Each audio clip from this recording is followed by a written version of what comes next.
Hi, everyone. I hope this message finds you doing well. I'm David Silver, CEO of Instrumental Wealth, and today I'm here to talk about tax planning for baseball players.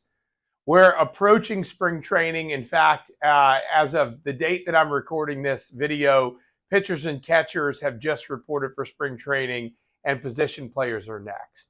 And one of the biggest misnomers when it comes to tax planning for professional athletes is, well, I'll just move to a state where there's no state income tax, and that will help me drive down my overall taxes.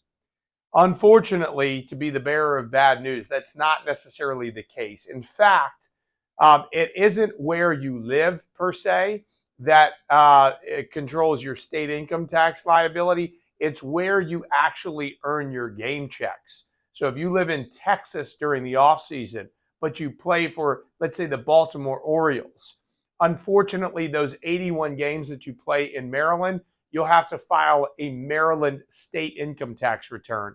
In addition to that, the 81 road games, if you play in a state where there is no state income tax, those game checks will likely be higher since you don't have the withholding for state income taxes on those road games.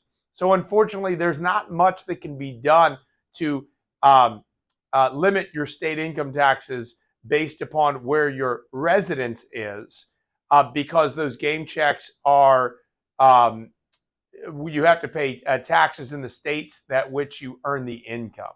However, there are some things that you should be certainly taking advantage of when it comes to just your regular pay, specifically making sure that you're maximizing all of your deductions through your 401k plan, through Major League Baseball, and then, of course, just keeping good records of all of the travel expenses, clubhouse dues, meals and entertainment type of expenses that you do have for travel, to keep really good records of that in case of an audit and when you file your taxes with your CPA.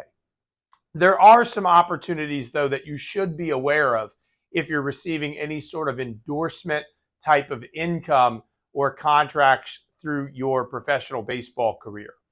The first is considering having those endorsement deals paid to an actual business entity. This would allow for you to take advantage of paying yourself a salary and a dividend, perhaps from that entity, to help drive down self-employment income. In addition to that, if there's wardrobe expenses or travel expenses to go to a video shoot for production, as an example, those are legitimate business expenses that you can certainly write off. Of course, as always, please meet with a qualified tax professional to get his or her blessing on these matters. But those are just some ideas, to name a few, that you should be aware of. If you've got questions around this or you want to have a deeper conversation, please hop on our website at instrumentalwealth.com, schedule some time with one of our advisors, message us through social media. We'd love to have a deeper conversation with you if this is of interest. Thanks, everyone. Have a wonderful day.